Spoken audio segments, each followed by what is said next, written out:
Our big story right now at 6. Jury selection began today in a murder case that has really shocked a community. Treyon Washington and Pat Brown are accused of shooting Wendy Fisher to death outside her home.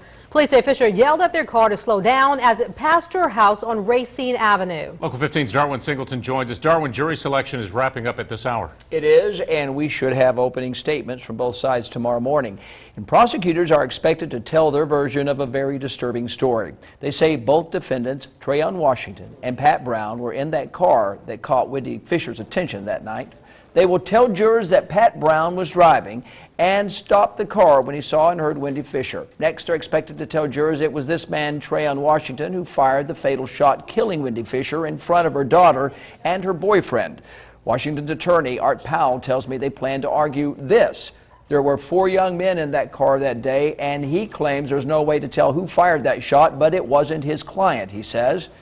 Well, today I had a chance to speak with the mothers of both Treyon Washington and the slain Wendy Fisher. She wants justice, while Washington's mother says God showed her in a dream her son is not the killer. I believe my son, he didn't do this, and he also believes in God, and so do I. And I know for a fact that my son did not kill Miss Wendy Fisher. God knows, and I know, and everyone else knows that he's not the killer. The killer is still out there. I just want to make a statement for our family. We have been awaiting this day. This week is about getting justice for our daughter Wendy, and we are still trusting the district attorney's office to do an incredible job and bring justice to our daughter's murder. Thank you very much.